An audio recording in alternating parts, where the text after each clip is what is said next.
I came face to face with him in Madrid, which was possibly one of the most terrifying moments of the last 20 years. So these criminals leave the UK because they're on the run, but some people apparently leave the UK because there's too many foreigners, right? The truth will have to come out. It's very uncomfortable, very unpleasant. And she's basically implying something very dark. Don't forget to subscribe to The Rest is Spain on YouTube, Spotify, and Apple Podcasts. Hi, and welcome to the Rest of Spain podcast by the Olive Press, brought to you by Stay Shore Expat Insurance. We're back after a long, hot summer. Hi, guys. Hi, John. Hi, Walt. How are you doing? Hey guys. How's it been? Caroline, God, it's been a long time, hasn't it? Where have we've all been has. away, haven't we? Yeah, and it's been hot summer, very hot indeed, with lots of fires. So what's going on with the fires, Walt? Fires, well, this has been the big topic of the summer, I guess. At least it's made the global news. You know, I've seen it in Australian news and American news. Now we're kind of in September, these fires more or less died down. I think Andalusia is still under extreme fire risk because we haven't had any rain for many, many months. But the main epicenter of all these wildfires was up in the north of Spain, around Leon and Galicia and Zamora, and also Casares, kind of like eastern Spain as well. I guess around start of August or mid-August time, these fires started breaking out, and they were uncontrollable. Everything was tinder dry in these areas because of we had a very wet spring, which you think might help things, but apparently doesn't help things. It makes things a lot worse. It makes conditions more flammable. And once these fires take grip, you know, the bomberos, I think the name of the firefighting agency is in Foca. That might be just in Andalusia or maybe all of Spain. But these guys, they do amazing work. They've got these specialist helicopters. They've got these big scoop planes that fly to the sea and scoop up water. They've got crews on the ground. I mean, these guys deserve the biggest Medal of Honor for the work they do. But once these huge fires get going, especially around Zamora and Leon, there's little they can do. And I think sometimes the flames get so hot, they can't even approach, they can't get within distance to splash the water on these flames. And a lot of areas burned. A lot of UNESCO World Heritage Sites were burned. Las Media, what was it called? I can't even remember the name of the place. Do you remember the name, John? I'm going to have to Google it 1 second. Well, I mean, the thing is, it's quite alarming. And as you point out, because it was such a wet spring, a lot of undergrowth grew more than they could actually cut back. So, as you say, it created even more tinder, which kind of led to actually, ironically, making the fires worse. You'd thought it would be the opposite. And I mean, I was away for a couple of weeks towards the end of August, getting away from the heat in the south. And I couldn't believe that going up towards Portugal, in particular, we were going over into the Douro Valley and up into Galicia. There were so many fires that when we sort of looked at the map to drive up there, it kept telling us, sorry, you're going to have to avoid these roads because there's a fire risk. And in fact, there were 3 big fires burning, as one of them was in Leon, which burnt for about 5 days. And then there were a couple over in the border, across the border in Portugal. And it was getting so bad that I did a chat with a Radio 4 Today program in the morning, because they were saying this is so serious, you know, what's going on. And I'd literally just driven through a fire by the side of the road that had started, and as you point out, the firemen were so quick, they were actually putting it out. And I think it's INEM or in Foca, as you say, the 2 different organisations are so on top of it in Spain. And as you say, they've got loads of planes, they're really organised now, and it's an absolute contrast to Portugal, which unbelievably they've got 1,000 firemen in the whole of Portugal that are working directly for the government. Only 1,000. And so what happens is that they then subcontract loads of private fire agencies. A lot of them are in Spain, other parts of Europe, and they pay up to 10,000 euros an hour for these companies. And it's a big scandal in Portugal, because they've found out that a lot of the ministers in the government in Portugal actually have shares in these companies. So it's in their interests to not have firemen working for the Portuguese government, and also to start the fires, because of course they make lots and lots of money. I think, isn't that right, Walt? A lot of these fires have been started by hand, or most of them, right? Well, one thing I noticed, John, very curiously, is that wherever you went this summer, there was a forest fire, wasn't there? Because you were also down in Tarifa just at the start of August, when Tarifa and the area around Zahara de los Atunes burned to a crisp. Isn't that right, John? Well, now I've stopped smoking. I've got to do something with these matches, haven't I? I think, yeah. So starting the fires. Well, do we know who starts these fires? Because obviously some of them are organic, but some of them are Yeah, far too the easily. shocking like discovery from all this is that many people figure these fires start naturally, I don't know, lightning or just a spark. But I mean, generally it seems they're all started by humans, by arsonists, which is a shocking realization that people are out there doing these things that burn. I think the total burn this summer, at least in August, has over 4,000 square kilometers of just Spanish terrain bigger than burnt to a crisp. Mallorca, bigger than But yeah, Mallorca, right? bigger The than whole Mallorca, area of Mallorca. bigger than Wales, and maybe not quite as big as Wales. Like huge. It's like a chunk of the Amazon rainforest gets destroyed every year. So something like that was destroyed in Spain, and most of it is started by humans. They find lighters. They find they have these arson investigators who like forensic investigators. They know how to figure out how a fire was started, which is again it's pretty impressive as well. Did you see that one in Tarifa? There was a horrible fire. As you said, I was there actually. Weirdly, when I just arrived in Tarifa after a big fire, and as I arrived, a second one broke out just up the road in Bologna. I was actually going. Friends were over from London. We were arriving around 7:30. We had two groups of friends and kids, and I was thinking. I said to my wife, I said, look, maybe I should just go off and do a bit of reporting here. And she's, no, you're not, absolutely not. But so we kind of sat there and watched this smoke go up into the sky. It went on, that burnt for 3 or 4 days, and I think at the end of it, I think we reported, didn't we, that they found by a rock where it started, they actually found some tinder, some paper, and a lighter, didn't they, behind a rock where it actually started. So they know for 100% that it was someone there, and I think they even had a drone up that may have found this person or spotted this person. Is that right? They found that it was reported they found a light. That came out from the Andalusian authorities. I mean, I guess that's pretty solid reporting. The two separate fires in Tarifa. The first one was pinpointed to a camper van, and I'm not sure if that one was reported as intentional arsonic. That blew up, didn't Yeah. it? It was in a campsite. It just blew up in the campsite, and I think So about 20 or so tents and camper vans got burnt. So that may have not have been deliberate, right? yeah, so we don't really know about that, and I think a lot of these things are still under investigation. I mean, the latest information we have is that so far there have been 56 people arrested, and some of these arrests have been actual firefighters who start the fires to give themselves more work to do. That's This is outrageous. They should be in prison. I mean, that's disgusting because not only is it like endangering lives and animals' lives and wild animals, it's also so bad for the ozone layer, for the environment. It's tragic. It's absolutely awful. absolutely disgusting, and there have been 8 deaths so far, fire-related, both Eight firefighters. deaths. So that the worst? That must be Firefighters, the worst in years, right? Walt? I That's haven't got stats for other years, but it sounds like a lot. That's terrible. I mean I Yeah. remember in Portugal we kept hearing the story about those poor families that drove into that fire. Do you remember about 8 years ago? And they were going down a motorway. It's quite a big motorway in the north, going towards Leon, and they were directed into the fire. And when they got in there, they all perished. Was it 100 Oh, and goodness. something people died? Because, and it wasn't from, I thought it was maybe their cars blew up or they were caught in the fires, but apparently it was the carbon monoxide. It's because you drive into this area and you don't realize, but it's coming into your air conditioning system in the car. And they found all these bodies, just people, these cars pulled up by the side of the road, people just keeled over, families, and you know, that was the worst year. That was about 8 years ago. And I think this year, 8 people dying in Spain is very high. That's very, very bad. It's very Yeah. bad. So let's hope that there's no more this year. And it's just unfortunate, something that keeps happening year after year. You hear these reports.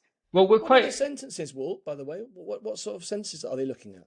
I have no idea. I mean, obviously the arrests have been recent, so the Spanish justice system won't, get around to sentencing them or even trying them for a long Not time. yet for 5 years.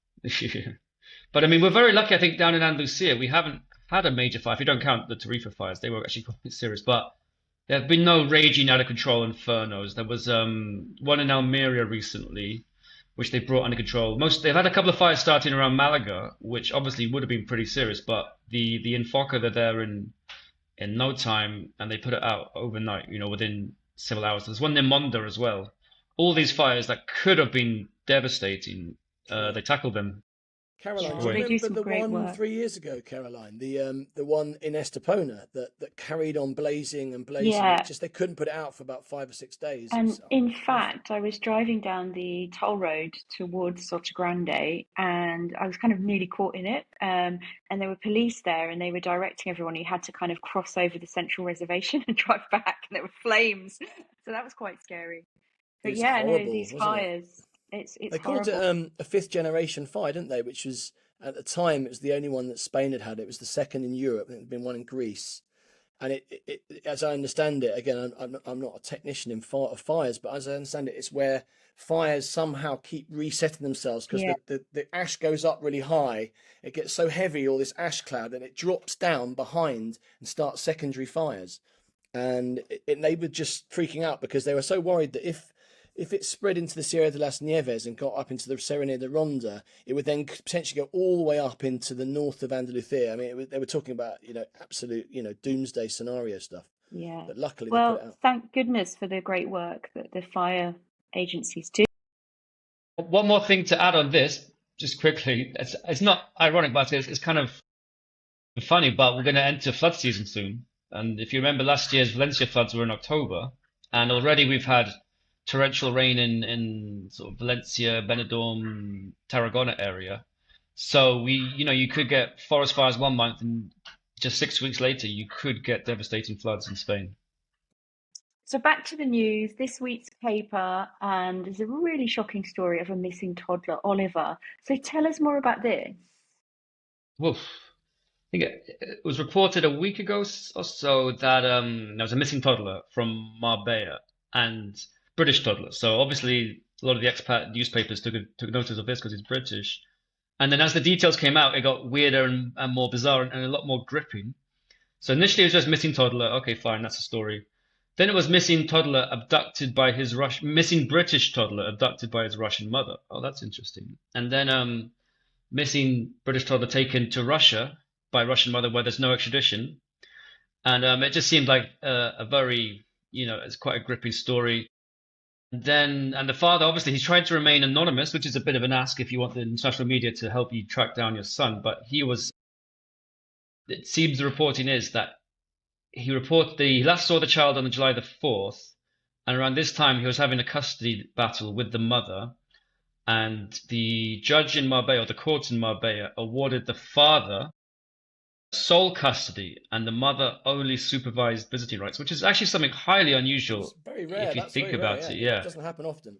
And we don't know why that is, what the factors must have been for that to be the case. But I mean, doesn't reflect well on the mother.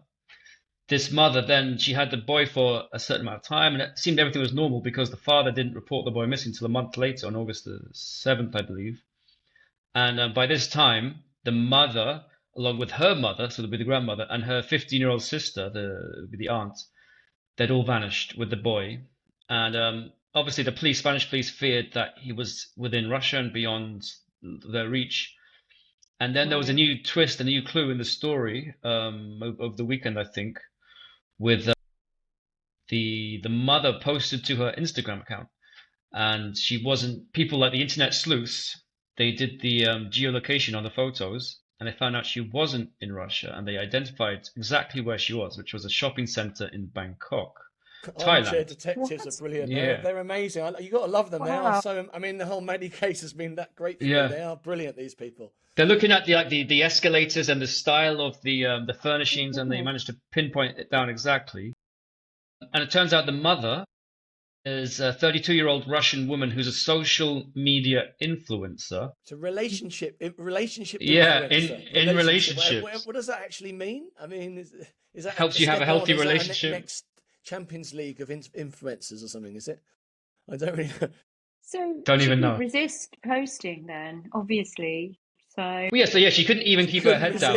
Exactly. Yeah, She couldn't resist yeah. it, Caroline. Yeah. It's Maybe hard to be undercover if you are a social media personality. though, isn't Exactly. it? She had to choose between stealing a boy and being a social media influencer, and she chose influencer, really, to Was be she honest. under pressure from her sponsors, Caroline? Possibly. Maybe, yeah, maybe. So do you Contractually, think- she Yeah. she had to do some reporting. She go past the Cartier shop, isn't it? Didn't someone spot that she'd walked In the background, they saw a Cartier shop. They obviously thought, is this in Puerto Banús? Is this in London? And they said, no, that's Koh Samui, or that's Bangkok, right?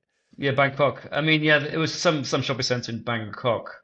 But the mother, whose called name is Anastasia Chiquina, she also posted a cryptic message on, I think it's Instagram stories, like the text thing saying, we need to have an uncomfortable conversation. It's very hard when the system is against the child. And then the final message, the final sentence was, the truth will have to come out. It's very uncomfortable, very unpleasant. And she's basically implying something very dark. That's a threat, isn't it, to him? That's a horrible threat. That's kind of trying to... Is it trying to put it out in the media to make people think, who is this guy? Is he dodgy or not? You know, is he up to his neck in some sort of fraudy stuff or dodgy stuff? Because isn't he like... I mean, no one really knows where he's based and what he's up to, because didn't you discover, Walt, yesterday or day before we went to press, that he's based out of Bedford, but he was the director of a web company, but he's now resigned? So what we discovered from our own sleuthing, we won't mention his name, I guess, because he's requested anonymity, but we'll tell you loads of other things. Yeah, isn't it it's on the front page of the newspaper. So the baby's name is Oliver Pugh, and the father's Matthew Pugh, and he is or was, I mean, obviously a wealthy man. He is or was the CEO of a web solutions, web hosting company based in the UK. So he has some kind of residence in Marbella, but we don't think his business is in Marbella. Right.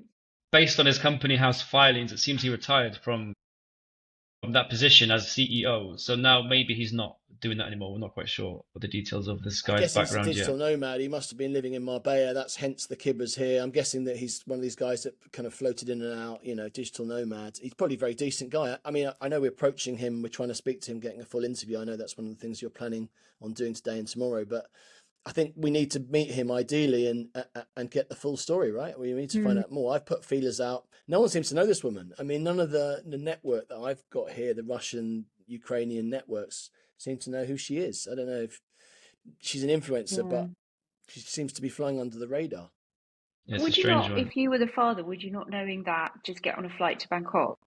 Because that's kind of what I would do. Yeah. But Maybe then, it's what you you know, did. it's a needle in a haystack, Caroline. I mean, have you been to Bangkok? It's quite a big place. No. Yeah, sure. But you could follow around the Instagram post, couldn't you? Try and find it. Yeah. So, But I mean, it's one of those things where you think, if you were there, even if you could find that shopping centre and sit there, what's the probability that she's going to go past there again? Exactly. Yeah, exactly. Well, that's... If you're a wealthy man, you'd be hiring a private investigator to track it down, which is probably very plausible and possible. That sounds more sensible. And can I just ask, Walt, I think you know the answer to this. There's no extradition agreement with Russia, but there is with Thailand. Is that right? And Russia never has agreements. Is that correct? But Russia would never extradite one of its own citizens, and the UK and Russia don't, have a lot of cooperation internationally as well. So if the baby or if the boy is taken to Russia, it's kind of good night, sadly. But Thailand, yes, they're quite cooperative. They have good relations, and they're willing to extradite, people arrested and criminals on their territory. So it's a glimmer of hope if she's still in Thailand. But if she's gone to Russia, she doesn't want to get her son drafted into the Russian army in sort of 12 years' time. Yeah. On the front line. Yeah. So let's hope that this case is resolved quickly, and we can do our bit to raise awareness. Now, we're going to take a quick break from talking about the news to hear from our sponsor. Sorry, no hablo español?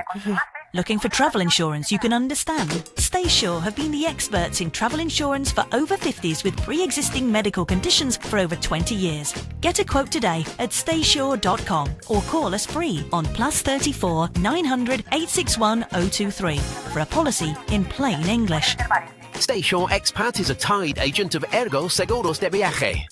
I'd really like to touch on another story that really moved me, which was the Almeria murder. We're living in a country, we think it's safe, and then you hear these reports of murder. So, John, tell me a bit more about this one. Yeah, it's really sad, isn't it? I mean, and do you know Cabo de Gata? I mean, it's one of those beautiful areas, national park, and I think this is why it's so interesting to our readers. It's a bit like, the Costa de la Luz. It's one of those beautiful areas that people love going on holiday, and you hear of, the beaches like Las Negras and San Jose, and And here we are in this tiny little resort of Las Negras, which is inside the park. And a body of a 23-year-old guy turns up dead on the beach. And it's all, I mean, it just doesn't happen in these tiny resorts, and particularly holiday resorts where you have a lot of wealthy people from all around Europe and northern Spain coming down. So I was actually, I must confess, I was away last week in Italy working on the Maddie story, and the guy that I was interviewing told me out of the blue, have you heard about this kid on the beach in Almeria? And I was like, no, I haven't. And I looked it up, and Walt said, yeah, we've done a story on it. It's in the Olive Press, and no one really knows much about him. They didn't have his name. They just knew there was this 23-year-old kid and not really much else. So it turns out that Helga, the guy that I was interviewing, who's a very key witness in the Madeleine McCann case, he actually knows the best friend of the boy's mother. So she said, oh, well, he basically filled me in on the full story that this poor boy was 23. He'd been living on this so-called hippy beach, which is the most unusual beach called San Pedro that I don't know if you've ever been onto. You have to walk there. It's like a 45-minute walk, or you can get a boat there. And it's a hippie beach where you have all year round 200 or 300 people living on this beach in kind of tents and wigwams and huts and sort of, very rudimentary accommodation around a sort of old castle. And he'd lived there for 2 months through the summer. And basically what had happened was that he obviously linked up with some pretty rough people, and somewhere along the line, something had happened. He'd grown quite nervous. Apparently he'd been arrested twice over something, and we don't really know what it was about yet. But we do know that on the night that he was found dead, 4 men were seen getting out of a car in Las Negras, very near to this sort of other beach close by where his body was found. And we were fortunately able to get the name Mario Belmonte, so in that sense we were able to scoop the Spanish media by publishing his name for the first time, which was interesting. And we've been onto the police trying to find out more. Of course, the police, as ever, are saying very, very little. So at the moment, we suspect that it's linked to an expat community. Largely, it is an expat community there in San Pedro. A lot of foreigners living in Cabo de Gata. So we think it's going to rumble on. In fact, our source is German. She's best friends with the mum. We really hope that something can come up to try and solve what happened to this poor boy. We do know he was going to Mallorca, actually. He was due to go to Mallorca imminently. Don't know why. Yeah, I But read his that in the story. Mum said he was going to Mallorca. Don't know why. So yeah, it's one of those mysteries that we'll keep an eye on. We'll keep an eye on, Caroline. Yeah. But this topic of murderers being around in Spain, we hear the reports of Costa del Sol, Costa del Crime, and you could be rubbing shoulders with wanted criminals. How do you feel about that? That's Costa del Crime. I mean, that's where we live. I've been here 22 years. When I lived in Madrid before, just after university, you just didn't have a sense of it. You didn't realize that on the coasts that there were so many, wanted people. And, we have that list. We had that famous list of the 50 most wanted Crime Stoppers list. That was going back now about 15 years when we first published that in the Olive Press. We actually, I think we've discussed this in the podcast, we've actually tracked down in history 3 of those most wanted. I noticed now, and they published the 19 most wanted Brits on the Costas, or is it 19 around Europe, I think, wasn't it, Walt? Yeah. Of which a couple of them, predictably, are supposedly in Spain. But that you've got to remember, every single Northern European country has their most wanted lists living, largely in Southern Europe, and I would say probability wise living in Spain. It's just demographic wise the most sensible place to come. What about one of the most wanted, Kevin Carl? Do we have anything on him? This guy is, I think he's the number 1 most wanted British fugitive. All the top 20 John mentioned, he's number 1. He's, I'm trying to think, an acquaintance of John, or John's rubbed shoulders with him specifically. What is he, 6'5", John? I think he's 6'6", and I'll tell you how I know him. First of all, let's just give a little bit of background. He's wanted for murder in England of a 14-year-old boy and a mother of 2 in Liverpool. One total mistaken identity, a horrible murder of this woman with a sawn-off shotgun. And he's been sought out for 20 years now. Is that right, Walt? I think 20 years? Yep. And there's a reward for €10,000 to capture him, or £10,000, I think. And we've done so much on him over the last 10 years, really. And there's a cop in England called Peter Blexley. He's done documentaries on British TV about it. We've helped him. We've appeared in those docs. And we know that he's definitely been on both the Costa del Sol and on the Costa Blanca. And in particular on the Costa Blanca, he's been in a place called, Torrevieja, obviously, Almeria, which is a slightly smaller resort. Our man on the Costa Blanca, Josh, who's based up there, he traced him to a bar, I think, in Javier. But I must confess, I came face to face with him in Madrid, which was possibly one of the most terrifying moments of the last 20 years. I saw him in the Reign of Victoria Museum in Madrid. Seems like a very random place to see a Britain's Most Wanted. And he was walking around, it's just before Tottenham were playing Liverpool in the 2019 Champions League final.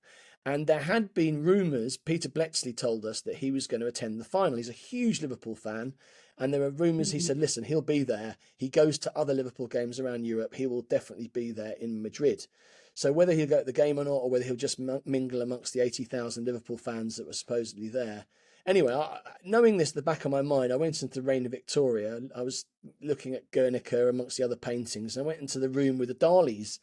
And I looked across, and there's this guy, this huge guy, bald, in a red shirt, not a Liverpool shirt, but a red shirt with a white strip on the top, which I guess it was an old school Liverpool shirt from behind.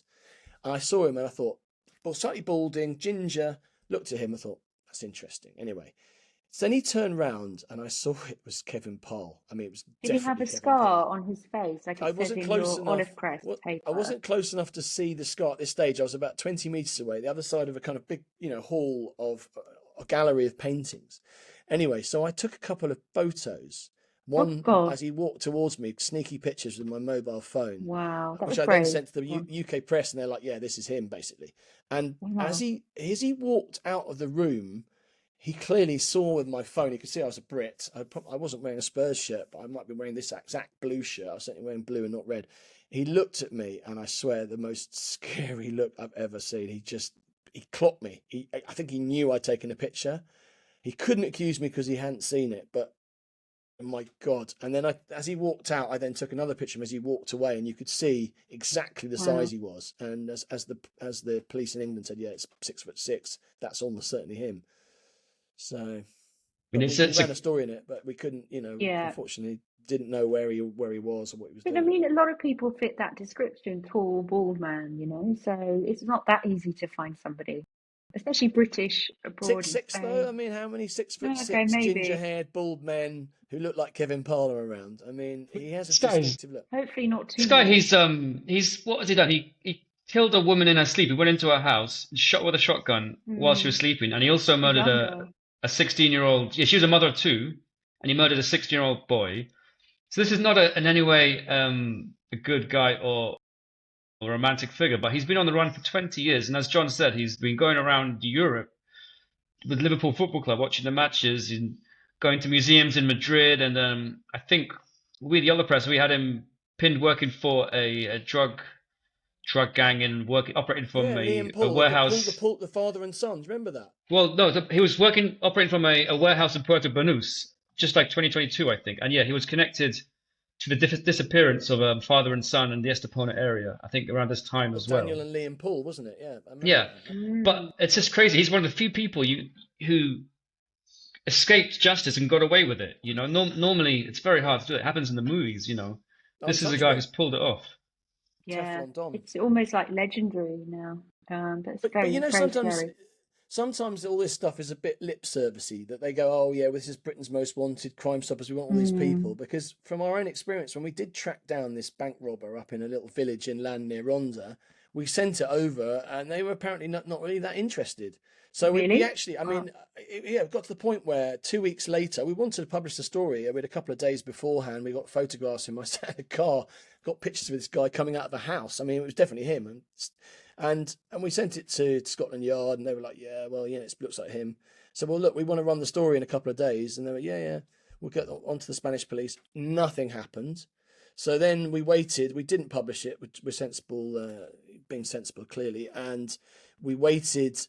And then we had an edition 2 weeks later. We assumed that he'd be picked up a week after our edition. Nothing happened. Got to the second week, i.e. 2 days before deadline, they still hadn't arrested him. So we're like, this is ridiculous. Wow. We've done all this work. You've said he's one of Britain's most wanted. Why is he not being picked up? They couldn't answer that question. So we're like, well, we're going to have to run the story. So we actually ran the front page story. Instead of most wanted, we went with the headline not wanted, with a picture of him that we got he was actually wearing an England shirt walking around this village. And actually, believe it or not, Stand out more, really. We stood out more. We send it to Scotland Yard and the Spanish police in Madrid. And would you believe, at 7:30 on that Wednesday morning, with our paper printed but then going out and about, they actually kicked in his front door and arrested him. So Good. you know, So at least you made it happen. At Yeah. least it happened. Yeah.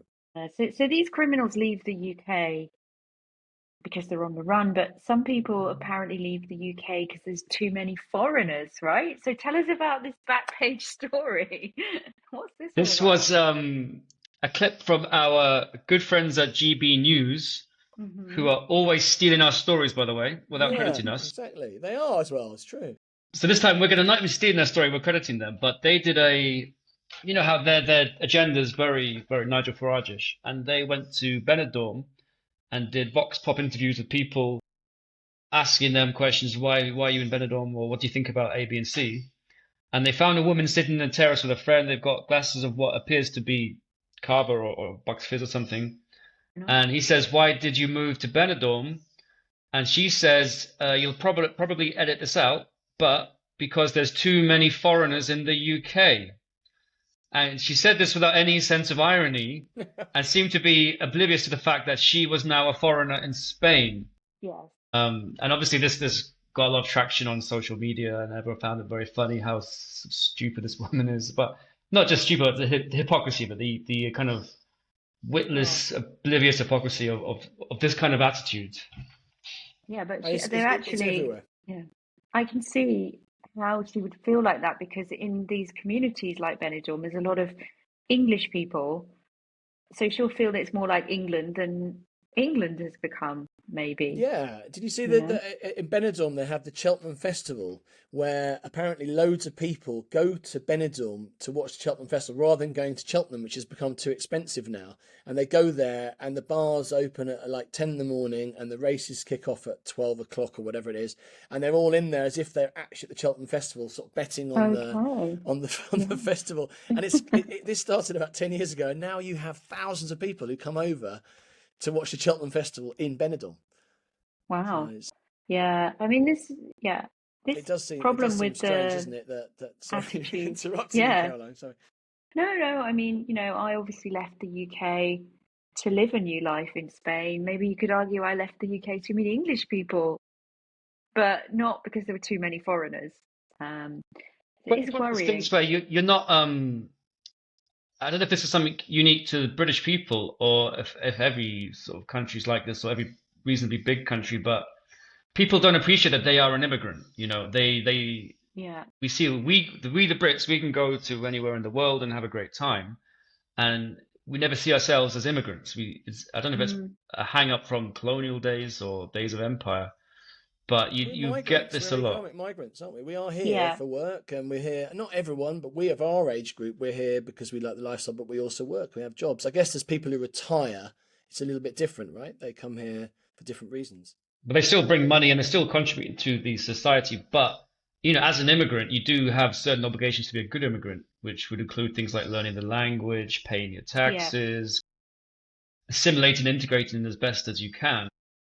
You kind of, I don't want to make assumptions about this lady in the GB News clip, but I don't think she's done any of those things. This is why it's ironic. You could potentially complain about immigrants in your country only if you were a very good immigrant in the country you moved to, but even then it's a bit of a push to do that. And I think the Spanish in general are very tolerant of the huge numbers of foreigners. I saw recently the latest stat is that 40% of under fives in Spain were not born in Spain, which is a crazy statistic. 40%. 4 out of 10. Was that 2 and 5? And the Spanish people, they are tolerant of foreigners, I think. Obviously the sentiment is shifting. We've also seen that Vox has crept up 4% over the course of the summer in the opinion polls. So yeah, but it could be did you see Pedro Sanchez take on Vox in Parliament recently? And he just said, "Look, we're the fastest growing economy in the world in the OECD, and that's thanks to immigration. That's thanks to the migrants. I mean, who's going to go and pick all the vegetables down in Almeria and in those plastic greenhouses? Who's going to do all the dirty jobs that none of the Spanish want to do?" And he says, it's because of them that Spain's doing well. It's precisely because of immigration that Spain's doing well. Yeah, I mean, it's a problem for Vox that and the whole right wing, that the left wing government is piloting the economy very well. I mean, the thing is, not everyone sees the products or the fruits of the economic growth, which is an issue that I think is global. Yeah, Spain economy is performing the best, certainly in Europe, and I think apart from the USA, the best in the OECD or the best in the Western world. And like John says, that's thanks to immigration. But nonetheless, Vox is rising. But let's not also point people out- moving to Benidorm. No, no, exactly. But let's point out that people like Caroline, like you, Walt, we're here doing decent jobs, and we a lot of people that we know are bringing here doing decent things. They're moving here. They're spending a lot of money, paying a lot of taxes, whether they're digital nomads or people moving here with their families are putting a lot of money in the economy. The costs are booming. I think you keep reading that Malaga and Valencia are just right behind Madrid and Barcelona all the time in terms of like statistics for growth and for money, for benefits for having foreigners. And there's no doubt that we are a net benefit.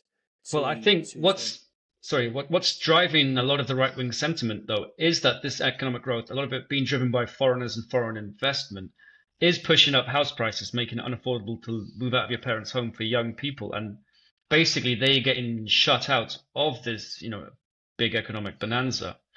And they don't see this economic growth necessarily as a good thing for them specifically. And if anything, it's making their lives materially worse. That's a whole different debate, but that's a lot to do with people not investing in housing. That's to do with the town halls, to do with the regions not investing in public housing. It's making it, I mean, they've underperformed consistently, haven't they, in terms of building cheap housing. Then they promise it and then they don't do it. And they call it VPO housing. And every time I read, there's going to be 200 VPO houses in Marbella or in or in Estepona, turn out there's 20 of them, or they get sold off, or so. Well, yeah, it's all political choices from the local town halls. You're right. They keep building these luxury developments and targeting foreigners and the money, and like you said, not building the social housing that would actually benefit the population, especially the younger segments who are now voting Vox because of it. But these same people still vote for the town halls that make these decisions. You see it in Estepona and Marbella. These mayors have been in power for 10, 15 years. And these are the ones that definitely don't build the social housing and definitely encourage and welcome all the foreign money. And that foreign money doesn't get fairly distributed. No, I think, and there's been a sort of slow drift. But some people, young people, have realised that there's a huge part of Spain that's not lived in. And they're getting into the interior. They realise there are jobs. If you want to get out there, and I hate to use the phrase "get on your bike," but if you're stuck in a city and you can't find accommodation and it's hard and your job is badly paid, which sadly a lot of people are very badly paid, and that trickle down thing hasn't really happened. Well, I agree with you. But there are jobs if you go and look inland. There are places you can live very cheaply. You just got to be prepared to move a little bit and move around. I mean, this actually is the most obvious solution to supply and demand. So if demand is too high and supply too little in Malaga or the places you want to live, go to the places where demand is low and things are cheap. And like you say, John, there are plenty of those. I think often the case is people don't want to live in some tiny village in the mountains. But, I mean, along the coast, there must be plenty of places or, 10 kilometers inland. Badajoz or Albacete or, these are big towns. These are big town, 100, 200,000 people. Jerez. Some big towns where you can buy places very cheaply. So these towns should be looking to target these young people, looking to bring in the kind of jobs that will attract them in, and just kind of shift the demand over. That would, I don't know, I'm not an economist, but that would be one of the obvious solutions to do. That's a good idea. And that's Andalusia is always neglected. Extremadura is always neglected. They always, people in Madrid, in Barcelona, in the north, they assume that everyone in the south is stupid. And they don't want to invest. I mean, look at the train line. And lazy as well. The train line between Malaga and Algeciras was projected 110 years ago. We've got a study which they're going to put 1 million into. It's crazy. They don't invest anything here. There's so many things they should invest into. Yeah. So crazy world. So lots going on. Looking forward to our next podcast. What have you got coming up for next week in the news, Walt? Anything you Well, can tell us? with the news, you don't always know what's going to happen.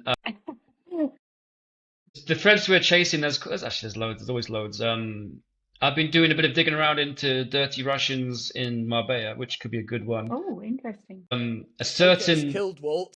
Yeah, well, there's different ways we could die, to be honest. A certain school in Marbella, we have a lot of angry parents who've been bringing various shocking allegations that we need to put to the school, and that will be quite a big story. These fires in Torremolinos, Certain the Irish dentist. fires. I've got a certain dentist on our radar again, a very famous dentist who I'll look forward to investigating. Wow. And it's also This a is certain lawyer. cliffhanger. Yeah. Certain lawyer, another really good one. A certain lawyer who got attacked and beaten up by police. I mean, when you're a copper and you beat up someone, make sure it's not a lawyer, guys. Not very clever. Well, on that note, we'll look forward to the next podcast. That sounds very interesting indeed. So thanks, guys. It's been great Brilliant. to get back into it. Enjoyed it. Lovely And to see you you both. next time. Guys, bye-bye. Thanks. Bye. Thanks a lot, guys. Bye-bye. Don't forget to subscribe to The Rest is Spain on YouTube, Spotify, and Apple Podcasts.